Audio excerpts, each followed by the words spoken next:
It's so good to be with you. Liz and I spoke at family life marriage conferences for a long time, and we always used the story of President McEwen and his capacity to serve, and that's what I got to know about this university. And then you all went off and stole the finest president in America and brought him down here from Ohio. But Mark Smith is a fellow that left quite a hole in our state. He was appointed by the governor to be on the State Board of Education and things. And so I've looked forward and am somewhat intimidated by being with you all. And, being in college, buildings don't have personalities, people do. And when you remember your college experience, it's based upon not what the building said, but what the friends and the people. And so you are the part that makes this university. And when 10 or 20 years from now, people will look back at their experience and they'll remember the impact that you had on their lives. And so it's a real honor for me to be with you for these few moments. I'm going to talk about freedom. Freedom is a three-legged stool. You ever had a three-legged stool? One leg's missing, you're in trouble, son.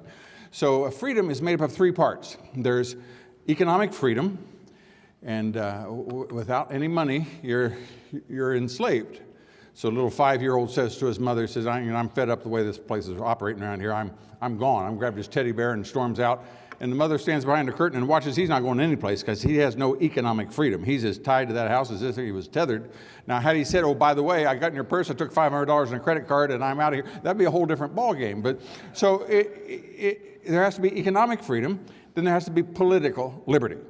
And so if you're a multimillionaire, but you're in jail, you're not free. You might have money, but you don't have political liberty. And then, of course, the other parts of it, none of it matters if you're spiritually bound. And if you don't think so, then all you need to do is just take a trip to Hollywood sometime, where people have unlimited, quote, freedom, unquote. But they do not realize that freedom comes in the way God established things to work. And when you do things God's way, you prosper. And so he said that righteousness exalteth the nation. But sin is, what is sin? Sin is anything that separates us from God. Sin is a reproach to any people. When the righteous are in authority, the people rejoice. When the wicked beareth rule, the people mourn. Blessed is the nation whose God is the Lord. So if you run your personal life, or you run your home and your marriage, or you run your country by God's way, there is prosperity and blessing. And that's basically what we're here to find out. And there's a competition that goes on with all of that, and that is to want to do things my way, as opposed to doing things God's way. So when our founders got together, 56 of them, for the first time, the world had operated a certain way. And when they started reading the scriptures, poor old Bloody Mary started attacking the folks in the church in Scotland. And so Calvin and his buddy there, Knox and all, they went down to Geneva to escape getting their heads cut off. And so they're hanging around the Starbucks there in Geneva. And they said, what do you want to do? And they said, well, why don't we translate the scriptures into modern English? Yeah, why not? Let's do it. So they started doing it, and after a little while they said, we got to be able to figure out where these things are. So let's start numbering the paragraphs. And so they did. And so prior to the Geneva Bible, there was no John 3:16. And once they did that and the common man could read it, then you can watch where those scriptures go. And there is an explosion in art and literature and culture and Mozart and Beethoven and Shakespeare and all inventions and sanitation and all these things. But as they're continuing to read, they begin to see, also government says, there's no bloodline, there's no land, makes you more important than me. It says that God made us. And so it began to build until finally, from the beginning of time, slavery, for example, was ubiquitous. It was everywhere throughout Scripture, everywhere there was, until one day, 56 Americans signed a piece of paper that said, we hold these truths. We'll get to it in a minute. And from that day forward, they began to do things God's way, and of course it's been under constant attack, and there's constant competition. And as you'll see, we're going to talk about truth here in just a second, and you'll see that truth really offends people. But when they did it, this little 4% of the population call themselves Americans. 96% are not Americans. And yet that 4% every year writes more books, more plays, more symphonies, more copyrights, more inventions than the other 96% combined. There's a ship parking in Hong Kong and in Singapore at this very moment using a global positioning system conceived, invented, and maintained by America. There's airplanes flying over the continent of Africa where they have socialism, which is government control. So therefore, since nobody owns it, it's all atrophied and fallen apart. They're using the global positioning system to decide where they are. There's a Mercedes dealer in Buenos Aires using an internet to order parts from Stuttgart, Germany that was conceived, invented, and maintained by Americans. There are skyscrapers all over the world. Why? Because an American by the name of Elisha Otis invented the elevator. And there are places where it's 100, 120 degrees. Why? Because an American by the name of Willis Carrier invented the air conditioner. God love him. And for thousands of years, people would hope to someday fly. It was the Americans that invented the airplane and the light bulb and the telegraph and the telephone. And the list goes on and on. Now why? Are they smarter than anybody else? Do they work harder than anybody else? Interestingly enough, all of the more Americans have gotten Nobel Prizes than the rest of the world combined. But half of those Americans that got Nobel Prizes were not born in America. Now what happened? Did they come to America and get smart? No. They came to America and got free. And freedom creates independence. So the next one you're going to love. This is going to be great. Okay, so when you go to vote, you only vote on two things. I don't care if it's in Boston or Baghdad or Buenos Aires or Belgium. You only vote on two things: integrity or economics. Politics easy as pie. Hang on. Integrity plus economics. What is integrity? Integrity is made up of two parts. It's made up of morality, and I define morality as not doing what's wrong. It's what's on the wall. Thou shalt not steal, shalt not kill, other things that are hard on relationships. Shalt not covet. But morality is basically not doing what's wrong. And so in order to be moral, you can lay in bed all day and be moral. But integrity is not doing what is right. So morality is you don't do what's wrong. And so somebody's picking on someone. Integrity is doing what is right. And that's where it's really important to know what is the definition of doing what is right. And there's only two definitions of what is right. And one is what God says is right, and the other is what I say is right. Next slide. That's good. And so when our founders got together, they came up with the idea as to who's going to say what. And that is either I say what's right or God says what is right. The Bible says that in order to run a government, you do three things. Number one, you have to have a standard, and that is it's either you or me, either God or what. And so he said, the first thing you want is to fear God. And so the principle, and secondly, lovers of truth. Now, truth is important because as you watch Oprah, they say that your truth and my truth. Now, there is either truth or there's not. And you and I can say that this room is 45 feet wide. You can say it's 50 feet, and you can say it's 35, and you can say it's 100. And we'll just be pleased as punch. And we can just talk about it all we want, and we can have white papers, and we can go to the faculty lounge and discuss it at length until somebody comes in and measures it. And when a person measures it, that measurement is truth. Everything else is just opinion. But the significance of it is that truth reveals error. So I've said 3 times the room is 65 feet wide. Somebody comes in and measures it, find out it's 50 feet wide. Everybody in the room knows that what I said was not true. Therefore, error hates truth because truth reveals error. But it's even more than that. Truth overcomes error.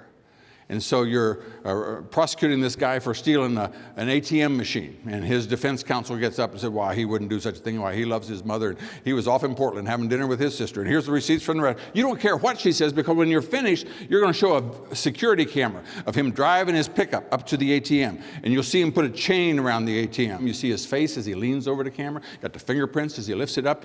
And the truth will overcome the error such that the only way she can succeed, now get this, the only way she can succeed is she has to prevent the presentation of truth. So I object, I object, I object. That's why you can go on virtually any college campus and you can say the most bizarre, crazy, goofy things in the world and nobody cares.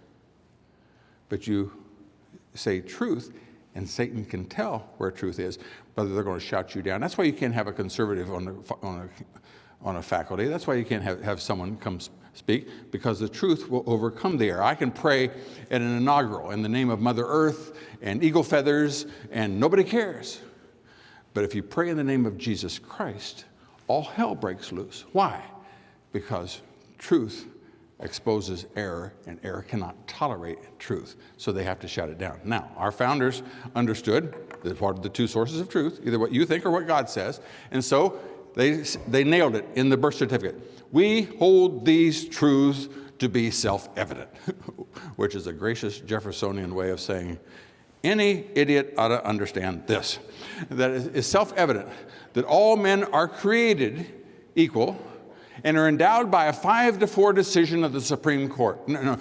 Are endowed by their Creator. Now there it is. You go back, either my way, either my truth, either what I say or what God says. And so they didn't want to mess it up. Well, are created equal, endowed by the Creator with certain inalienable rights, among those are life. You say, no, this is between a woman and a doctor, and I want government involved in the bedroom. No, you're in the wrong country, honey.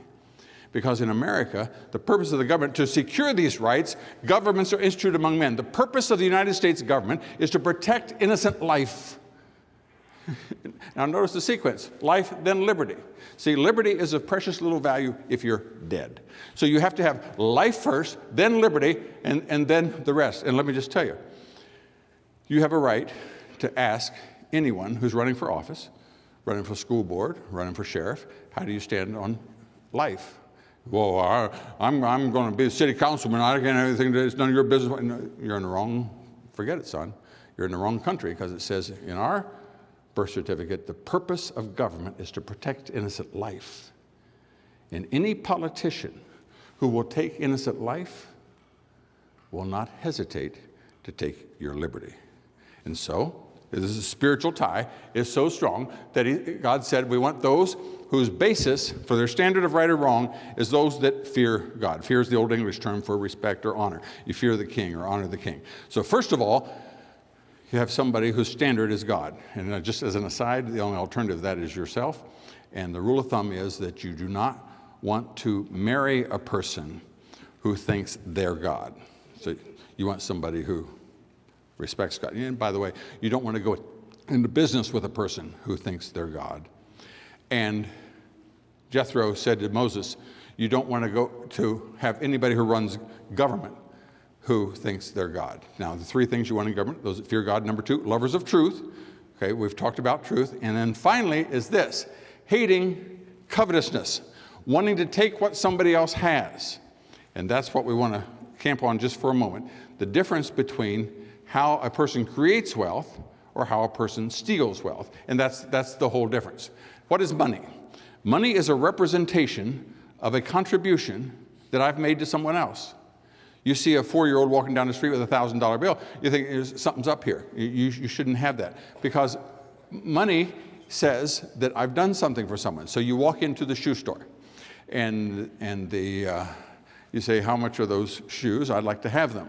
And the shoe store operator basically says this, what have you ever done for anyone to entitle you to those shoes? You say, well, I mowed Widow Johnson's yard. How do I know you mowed Widow Johnson's yard? I have this. What is that? That's a $20 bill. It is a representation of a contribution that I've made to someone else. So, well, that wasn't a big enough contribution. These are $60. You can do that in 30 minutes. It takes 3 hours to make these suckers. When you get $60, when you've mowed Widow Johnson's yard 3 times, then you'll be entitled to get the shoes. So money is a representation of a contribution that we've made to others. And so the greater the contribution, the greater the reward. So we figure out the reason you go to college is to increase your contribution to others. You go out and sit on a park bench, do nothing for anybody all day, you'll have nothing to show for it. But if you invest, if you plant corn, if you harvest it, if you educate yourself, if you increase your capacity to bless other people, the greater the contribution is, the greater the reward. As you go to a body shop And here comes a wrecked car. It takes no skill to take the car. So the first thing you show on the first day, say, take all the broken pieces off. You can do that. Take a hammer and take it apart. But then little by little, how you get the new parts and how you align the frame and you do all the other parts, take more and more knowledge. The greater the knowledge, the greater the contribution, the greater the reward. That under free enterprise. We're rewarded in the proportion to which what we do for others. Now, let us suppose, this is why politics and freedom and wealth are inextricably intertwined. Why are some countries rich and why some countries are poor? Why is one side of the Rio Grande you have abundance, the other side of the Rio Grande you have utter poverty? It's important for you and I to understand that because the people that we choose, the decisions that we make will determine whether or not a country survives or prospers, whether a city survives or prospers. And here's the principle, and you'll never forget it as long as you live. Let us suppose that this represents 100% of the income of any city or any state or any nation. Let us say that it represents a $100 bill, and that you go into Target, and the most expensive thing in the store is $99, and you have 100. That means that you're completely free to choose anything in the store. You got it? Okay. Let us suppose someone comes along and takes 25% of it away from you. It leaves you with 75%. What happens? There are some things you can no longer choose. Thomas Jefferson said freedom is having choices. The more choices you have, the more freedom you have, obviously, right? And so the more money I take away from you, you have fewer choices, you have less freedom, and you have a lower standard of living. Like I say, unless you're from the Northeast, you know, a college that tells that if government takes your money, suppose you're better off. They keep trying to sell that. Politicians do it all the time. But you and I know that if you take money away from you, you're worse off. So if a person comes along and takes 50%, leaves you with just half, what happens? You have fewer choices, less freedom, and a lower standard of living. Let us suppose someone comes along and takes 75%, leaves you with, what happens? Even fewer choices, less freedom, lower. Suppose someone comes along and takes it all. What we call a person who works all day long and keeps absolutely nothing, that person is called a slave. Now, there are two people that can come and take money away from you. One is called a criminal. He has a gun and can take money away from you. And the other is the government has a gun and can come and take money away from you. And the impact is the same. So you go to the pay window, you pick up your money, you walk across the parking lot, a fellow comes up, puts a gun in your ribs and says, I want 50% of everything you got. You go home, sit at home with your wife and children, and you say, this is how much money we have for food, clothing, and shelter, the kind of standard of living we can have, the kind of car we can drive, the vacations we can take, or you make it all the way to your pickup, you open up the paycheck and you see that half the money's already gone, government's already been there. The impact is the same. So what's the principle? The principle, you show me what percentage of the GDP, the gross domestic product, GDP means all the goods and services produced in a country or a city or a state, you show me what percentage of the GDP is controlled by government, and the principle applies that the greater the freedom, the greater the wealth, the greater the government, the greater the poverty, and it only works this way every time. So politics is a simple question, is you show me where you are on that, and politics is just back and forth. You can make any rich place poor, any poor place rich. When I was in the state legislature in Ohio, we were number one in new job creation, number one. And the governor came in and said, we can put a stop to this. And so he began to increase taxes and things until Ohio now is currently 47th out of the news. Now you can reverse it back and forth. It happens all the time. That's what politics is all about. And any politician that comes and promises to take something, to give you something, remember, government doesn't produce anything. Government only takes from someone else and redistributes it. And when it does that, it diminishes the person that was taken from, and it rewards the person who didn't produce it. And the degree to which you do that is the degree to which the person who produces it is fed up, no point in doing it, and the person who gets rewarded for not doing it sits there and enjoys it, and the degree to which is the degree to which no wealth is thereby created and the country is worse off. Let's go back and hit that again. Let's say there's a car going down the street out here. There are two ways that I can get money out of that car. Number one is called free enterprise. And free enterprise is where I lay awake nights trying to figure out ways to do something good for someone such that they'll voluntarily slam on the brakes and pull in and say, you're going to wash my car and sweep the carpeting and do the dashboard and clean the windows. I'd much rather have that than have this $10 bill. I'd much rather have that pair of boots than this $60. I'd much rather have a GPS so I'll never get lost. I'd much rather have that than $100. Under free enterprise, people dream up ways to do something good for someone. That's why this 4% creates all these things, 90% of all the software in the world. Why? Because they figure out ways so that they can then be rewarded. I use the example of my son told about. He had a little app that showed that when you put in the flight numbers, that it would tell you what gate you're coming in and what gate you're going out. I said, how much is it? He said, 99 cents. The question is it worth 99 cents to me to have that app on my phone for 3 years? Sure. Why did that person do that? Because they didn't want me to get lost in the Atlanta airport? Nope. Because they wanted to be a millionaire and hoped that a million of us would download the app. So under free enterprise, you figure out ways how to do something good for someone, and therefore you're rewarded. Socialism is where you come and just take it. Come and just take it. And so you always hear socialists talk about redistributing wealth, not creating wealth, redistributing, which means that's another term for theft, but nevertheless, when I take it out of your pocket and put it in mine, I've redistributed it. Yeah, well, that's what politicians do when they redistribute wealth, and the degree to which they do that is the degree to which they create poverty. Now, why is that? Let's so here's the final example: is understanding why socialism will never ever work. Let us suppose that you're going to buy something for yourself. If you understand this, and with this we're finished. This is why socialism, the countries or cities or states that do this are in poverty. Because if you're going to buy something for yourself, you care about two things.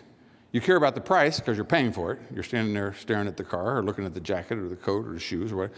And you decide whether or not how much it costs and the quality. What is the reward? What's it going to do for me?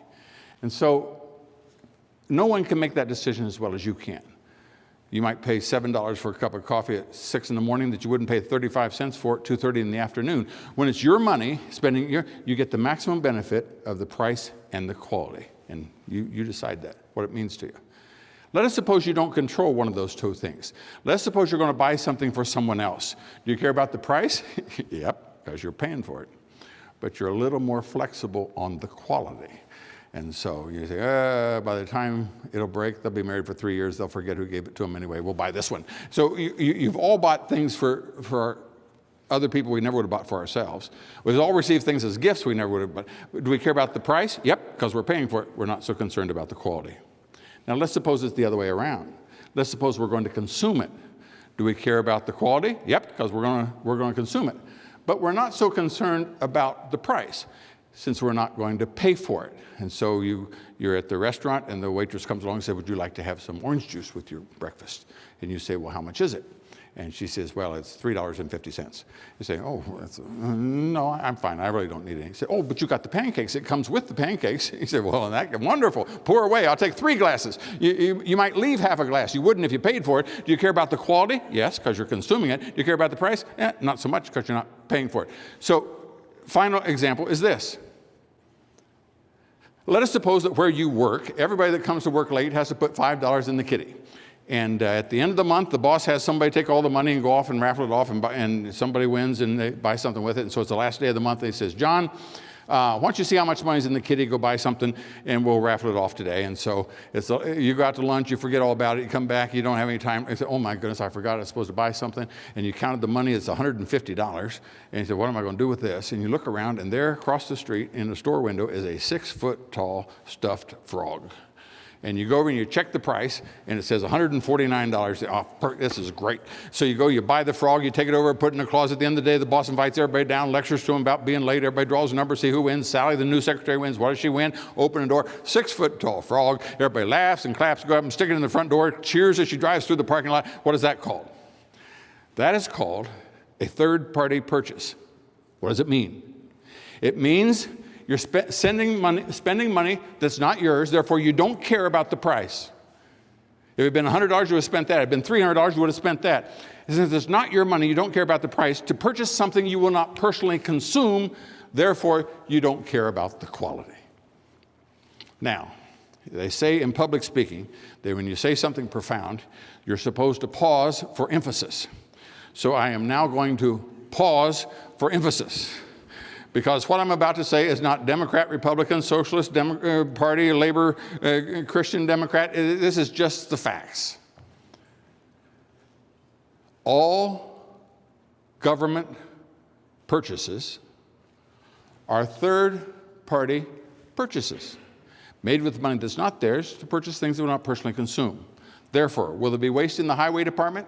Absolutely. Will there be waste in the defense? You can count on it.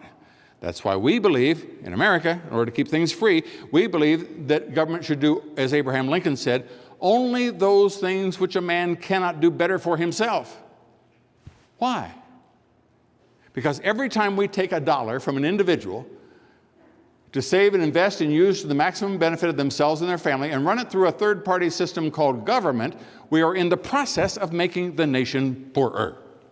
And you show me what percentage of the GDP of any city or any state or a nation on that chart, and the more of that that's done in a city, you can take a beautiful city like Detroit was the richest city in the history of mankind. When I was young, it's now the poorest city north of the Rio Grande. You can make any rich place poor.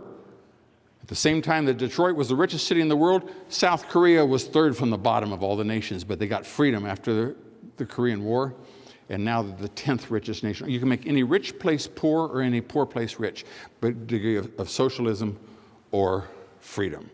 And the greater the freedom, the greater the wealth. This nation is a nation that has been looked up to because it was based upon that principle. The degree to which other nations follow it is the degree to which they prosper. After World War II, for the first time in the history of man, America became the richest nation, most powerful nation on earth, and didn't seek it. Throughout all of history, as you study throughout all of world history, the Peloponnesians, the Romans, the Spanish, the British, in order to become the premier nation on earth, you had to seek it. And you knew what to do to get there and what to stay there. America didn't, because America, people respected the righteousness of its cause. And to this very day, if a tsunami hits the largest Muslim nation on earth, to whom do they immediately turn for aid? Americans that come to their assistance. When a ship is attacked on the high seas, it has happened over 300 times last year, whether it be in the Caribbean or in the South China Sea, or whether it be the rule Britannia rules the ways. British was the greatest nation on earth for 250 years. They had the greatest navy. When their tanker got caught in the Straits of Hormuz about 18 months ago, to whom could they appeal? Only the 327,000 Americans who wear the uniform of the United States Navy. The United States is a standard for righteousness in the world. The same way spiritually. If you take all the money that goes for global evangelism from the entire planet, from the 96%, you increase it 5.5 times, that's still not as much as this 4% gives for global evangelism. This is the lighthouse for the gospel. And that's why we are engaged in a spiritual war. Scripture says if you take a city, you must bind a strong man. There's only one strong man in the world. It's the United States of America. And the reason they want to do away with the freedom that made America the prosperous nation that it is because it stands for righteousness and is a lighthouse for the gospel. That has now been lovingly handed to us. And we have a choice. Will our generation continue and expand it, or will we let it drop, and then there will be no place for other people to go? Dear folks in Ukraine, we started a prayer breakfast in Kiev 6 years ago, a presidential prayer breakfast. And that prayer breakfast, I've spoken at each one of the last 6 years. It's like every other presidential prayer breakfast around the globe, and I've spoken at probably 30 of them.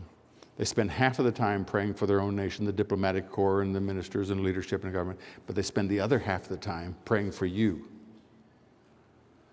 praying for the United States of America, that it will choose proper leadership, because they know their freedom is dependent upon the decision you and I make. And if we make a mistake, the tanks will run over top of them because of the mistake that we made. Blessed is the nation whose God is the Lord.